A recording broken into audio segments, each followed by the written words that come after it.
which was and then I, at the same meeting, I asked for the permission to use the ARPA money that we had remaining to supplement that to make the project whole.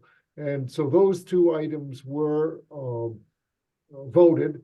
So the third item, and I had talked very briefly to Kathy about this before the meeting started, the third item was to get the contract with Spectrum approved. And Yes. just heard back from our attorneys today that we ping-ponged it a little bit back and forth between our attorney and the Spectrum attorneys, and they've agreed that it's fine now. So I'm going to be having a copy of that to sign, or get permission from the Board of Selectmen for me to sign that contract, and then it will be up to Spectrum when they're able to start.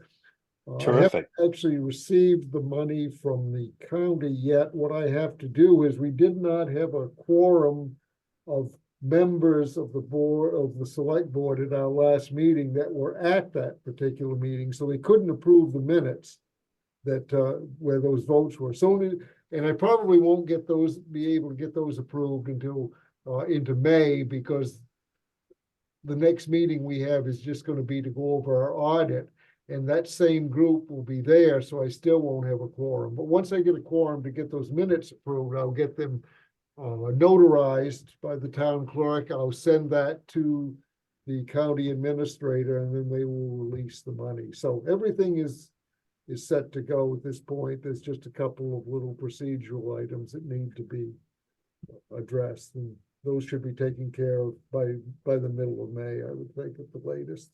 Great. And that's all. Yeah. So we are okay. So there's nothing that we have to have on any future agenda item. No, not unless it's something that I'm not expecting, Scott. I think the next thing would be is, when will they actually do that work and do the work? It could be up to a year based on what type of projects they have. This, as you know, is a relatively small project, and I'm sure it probably hasn't percolated up to the top of their list, but who knows? Yeah. But it will go into their work queue at that point, and then when it's done, it's done. But I think the thing is that most of those are unbuilt properties at this time, so there isn't a sense of urgency like you might have if those were occupied properties and people were really chomping at the bit to get the service. It's more of a preemptive strike to make those properties more attractive to people that may want to build there, because they'll have internet access to high speed. Yeah, sweet. So it's all good. I'm not particularly worried about the timetable, but I am very pleased that the committee and everyone was so diligent about keeping on this, so that we could actually then go and say that we have achieved 100% coverage. And then when Fidium in its due course eventually comes down and builds out here, people will have a choice. They can stick with Spectrum, or they can go to the high speed. So that's the rather pleasant choice to have, I think. Yeah. Boy, I know one thing. They're laying a lot of cable right now, a lot of fiber. You know what, Scott? I suspect that Fidium and Spectrum are going to have a race to build that out. I don't think one or the other wants to have the other one to be at such a complete disadvantage of just going coax or fiber. So I'm thinking that this will just fall into our laps perhaps more quickly than what we ever anticipated. I suspect you're right. On that point, Scott, I was going to suggest, somebody had mentioned to me that they thought it would be a good idea at the town meeting if we let people know that they should, people in the town, if they're coming to town meeting, go online themselves and sign up for Fidium Fiber, because it's just an indication that there are enough people here in town that are interested, and it might encourage them to build in this town faster. And so I mentioned it to Derlin. He suggested I chat with Claire, and I was thinking maybe just set up some information on a stand, or have a table or something, some information from Fidium, perhaps with like a QR code, so that people can go online themselves and do it if they want to. I don't think there's any obligation, but it says that you're interested, so. So if you guys would approve that, I think I'll follow through and be ready for the town meeting on that. So my only hesitation is, are we promoting one service over another, or? I would not present it like that. I would say, you know, we know that they're in the area. It's another option. And it's good to have options. It's good for the consumers to have options. It might help people get better service at a more affordable rate, you know? Yeah. So not, you know, say, we can also make it from the committee to say, we've now signed, we're in the process of signing a contract with Spectrum, so we will have universal coverage through them for the whole town. But looking further ahead, if you want to have competition and options for people, then Fidium would be the next best thing. And because they're already consolidated, is in the area, in the town. So not to say that we think this is a great service, but if people are interested, they can just providing information, let people do their own thing. Yeah, I think it's a really good idea to, at the town meeting, to let them know what we've done as the broadband committee. Because with this contract, we have, we've actually really accomplished something. Right. And it's accomplishing even more, showing that they're going to have options in the future. Are you going to be around for that town meeting, Frank? Well, let's see. When is the town meeting? May 7th. May 7th? Mm-hmm. Yes, I will. That's the day they're putting in my pipe. So yes. Oh dear. And it might not be at the meeting though. So yeah. Well, what time's the meeting? It's like 6 at night, isn't it? 6:30. Yeah. 6. Yeah. 6 o'clock. Yeah. Okay. Oh yeah. They do. The neighborhood house serves a little light food, some sandwiches and things, so you can have something to eat before you start to watch the sausages being made, as Bismarck would say, right? So is the meeting at the neighborhood house or Not this year, because of the controversy over the rental ordinance. We decided to move it back this year to the school to make sure that we had enough room for capacity. You get much over 100 at the neighborhood house and it starts to get cramped, and we figure we might get up to 150 or maybe perhaps even more at this one because of that interest. So we didn't want to risk it. Okay. And I'll most likely be at the town meeting too, Kathy. Well, I'll put something together from Fidium, maybe with something about the committee, and we could just leave it as a poster. We can stand around it, you know, in the beginning, but it's just informational stuff that we could have there. So I'll run it by Claire first to make sure it's okay. But if I draft anything, I'll run it by you guys also before we print it out on a larger format. Okay, great. And Derlin, you don't see any issues with that, right? You know, in terms of, and this is stupid, I know, but just a franchise agreement with Spectrum or whatever, you know? I'm not concerned about it. I think it's two-pronged. This is what the committee has done. But there's liable to be fiber coming in the future. I think we should informationally give that without endorsing. You don't necessarily have to endorse the fiber. You say fiber will be available at some point in time, so consumers will have a choice. I definitely want to do that. I'm just being careful with it. That's all. That's fine. Yeah. And Kathy, maybe I think the approach to take with that is we worked with Spectrum because they were the most prevalent company. You know, they had the most coverage for the town of Mount Desert.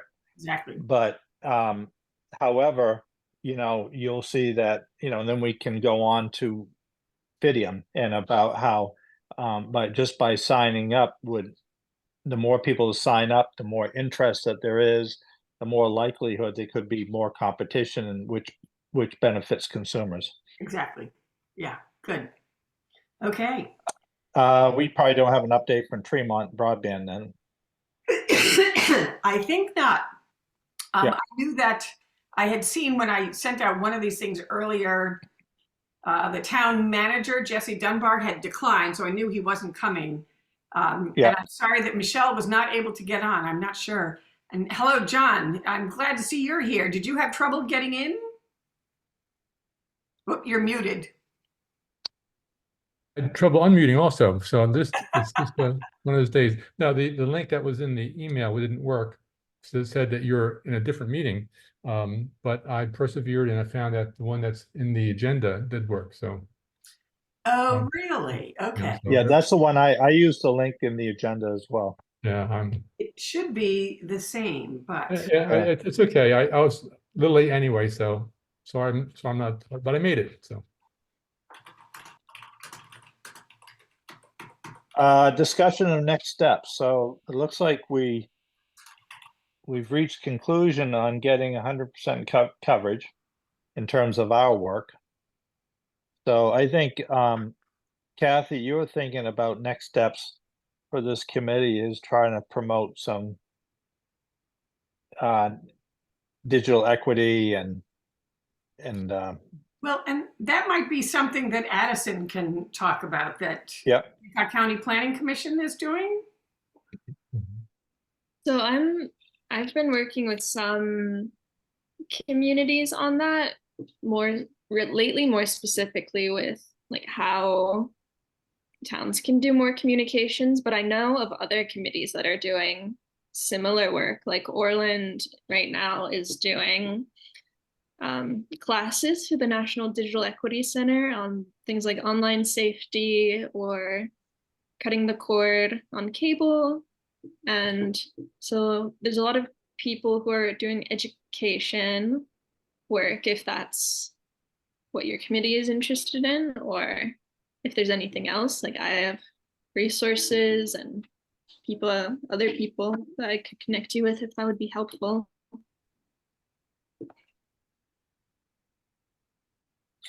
You know, I think a lot of communities rely on their libraries to offer services, and our library too. They do have computers available for people to use. They have not necessarily connected with National Digital Equity Center, but they do have somebody on staff there that works with people, and he's done a few different groups of like training, skill development, etc., but found that everyone was at a different level, and so they needed more individualized help. And so Zach is the employee at the library who's very knowledgeable and a good teacher. And he apparently sort of sets aside a time every week and lets people make appointments for one-on-one connection to get where they need to go. And so I think that, I mean, that's kind of what we're looking at now that is available in the town. You know, I wonder, does the Hancock County, does your group, your office there, do anything about financial technical literacy? That I think is one of the biggest issues that's going to be developing is, you know, you can't pay a bill except online anymore. People don't accept checks or they don't want to. And even filing your taxes, everything is online now. And if that's not your comfort zone, it can be very intimidating for people. And, you know, what is Venmo and what is this and what is that? So I wonder about that kind of programming and what you all might do on that. Yeah, we don't have any programming currently on that, but I know that there are programming like that is dispersed through other groups. Like some of the Maine housing groups do it specifically more around home ownership and renting. I know there is another group, I forget what they are, but help with, you know, budgeting and saving and how do you set up different accounts. But I think to have a place with all of those resources together could be really powerful. it's not just the literacy of the individual, but we're going through a process down here in Texas where a friend of ours' husband died suddenly, and the wife is just overwhelmed by the myriad of different platforms she has to engage that she never has before. the husband would handle all the, where's the money, where's the savings, the 401k, the retirement, the insurance, different the wills, just 1,001 different things that she never had to deal with before. And I realized it's not just the elderly, it's also, I've got a daughter living overseas, and if she dies, where are her accounts? And those kind of things used to be you can call somebody up in the past, and it wasn't that hard to find out. Now it seems to be more and more, you can't find a person when you do call up. They all do cost cutting. So I think there's some general education in that overall area would be helpful to the population as we, are in a different world than I grew up in. Yeah. It's interesting, John, because if one person in a couple, for instance, they have different accounts with different institutions, they have a Charles Schwab account and they have their IRA account over there and bank account. The communication goes to that person by email. Usually you don't even get anything in the mail these days.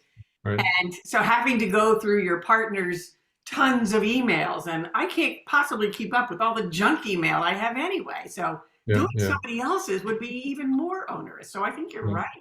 Yeah. It's an important area for all of us.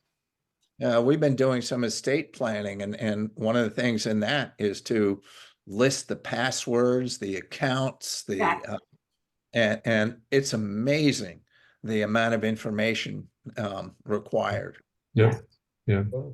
Yeah, my parents did that recently with, preparing for death and making sure that when eventually they do go, that me and my sister have somewhere to go with all of their information and know what to do next when that happens. And I think that's so important. And when it's not in place, can lead to real messes and trouble in families of who knows what, and how does somebody get access. I'm not sure what role this committee should play in that, but somebody should do something. Yeah, I wonder if some of the age-friendly communities maybe would be a good partnership for this kind of programming. Yeah. I know it's pie in the sky, but wouldn't it be cool to have an island-wide digital resource center? That you have a bunch of technology available for those that don't have it, but you have somebody, and it may, I don't know if it's volunteer or paid people, whatever, that are available to either teach classes or just be available for someone to drop in to show them how to do this or that. They can have tutorials. It could be a variety of things that they offer, because there are so many times that somebody's doing something or trying to do something and say, I'm stuck. I don't know how to do it. I don't know how to, and where do you go from that point? I mean, who do you reach out to? Exactly. You reach out to somebody that's going to cost you money. Right. And the chances are you can't get right in to see that person, and I just think it would be such a great asset for the island community.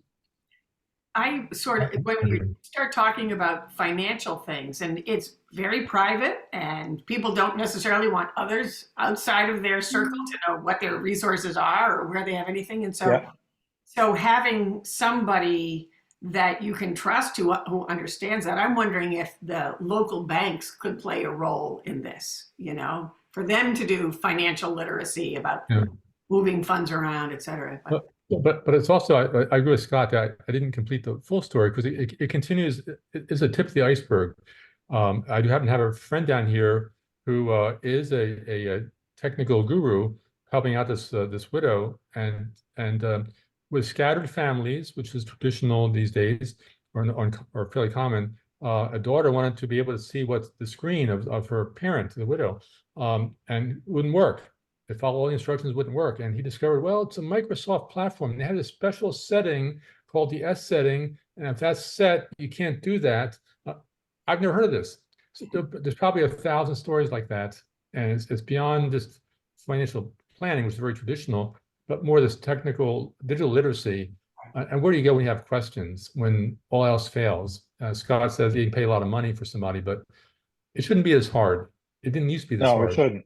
And I mean, Yeah, we're fortunate, like Landvest, we have a company called System Engineering that we use, and anytime I run into an issue with my technology, I make a phone call and I have the person on the line in less than a minute, and they take over my screen, and they just Yeah. it's so helpful. I can't get over it, Yeah. but we're lucky to have that service. Not everyone has that service. Yeah. I agree, it's not a broadband committee per se, but this might be the collection of the techie nerd people more than other groups around. So, you know, speaking out for something like this might be I don't know who the group would be, but I would support, you know, cheering on that effort. Okay.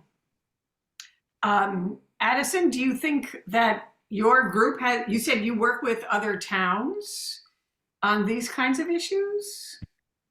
Yeah, I support them. So I'm not directly running any programming, but I help where I can with towns. If it's like they have questions, like I can do research and find templates and give suggestions, but yeah, not directly doing things for communities, but helping existing efforts. All right. Well, one thought would be Acadia Senior College could be a forum if you find some retired technical wizard who would like to share Like their you? knowledge, their knowledge. I can turn on my computer. It tells me while on this Zoom call, so I'm clearly not the expert in this kind of stuff. But I could see that might be a forum for reaching to some number of people. It's not just an elderly issue. It's not just retirees. It does, you know, it could be young people who are living alone, who also have needs for similar things, and who knows what their, you know, arrangements are. So I just think something like that. Any of these would be helpful. So you know, if there is a if you know of some technical gurus and they might do technical support at the high school, for example, that might be willing to lend their expertise to, I'd be glad to work with them and ask the questions if they have the answers. I'm good at asking questions. The answers are hard to come by.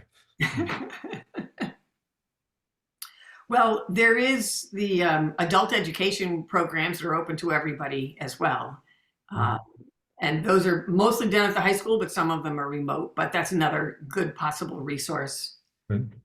Yeah, that's where, again, I think you just have to somehow provide a consistent service. Yeah. You know, because adult ed, you know, senior college, whatever, they're limited to when everything happens and such. Yeah. I wonder if there's any way to find out somewhere, you know, where there's just an exemplary program that a community has that's really working and really reaching a lot of people. I wonder how the best way to find that out. You to mean understand their structure and an existing kind of program around this financial / technical literacy somewhere else? We could check with the National Digital Equity Center and see if they focus on that. Yeah.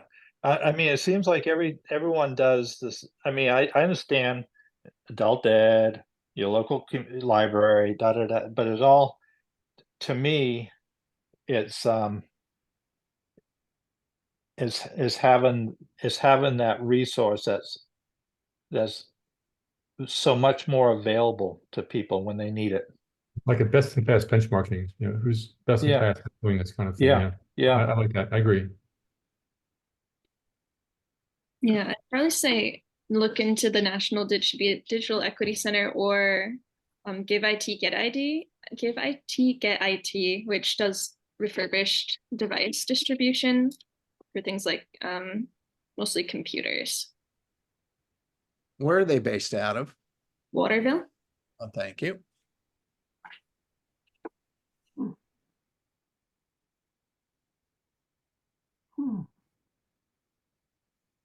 So what should we do about all of this? And who's able to do it? Well,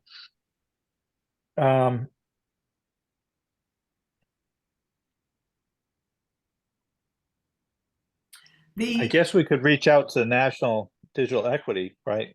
Mhm. What's it? Do you remember the woman, Susan Corbett, who Yeah. started that? Joined one of our meetings a couple of years ago. I'd be interested if we could set up just a small Zoom call or something with her. I'd be interested in being a part of that.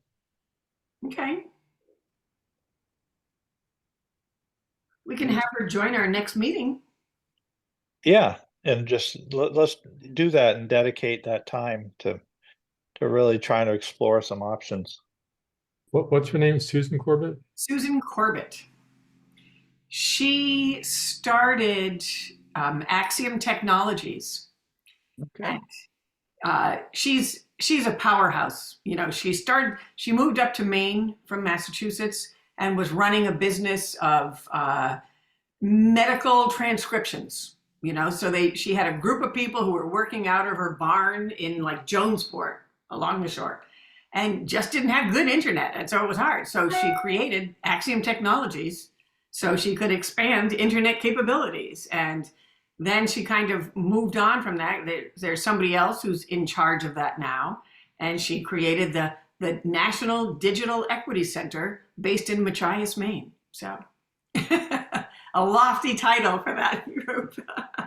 Out of I mean, I think there are a lot of models like for inner cities. I mean, you know, inner cities where there's, you know, there's such disparity between those that have and have not as far as technology. But I think it's the same concept, right? Is you know, we're not in a city, but we have a lot of people with a lot of needs. Mhm. You know, so I think we could almost borrow a lot of their concepts.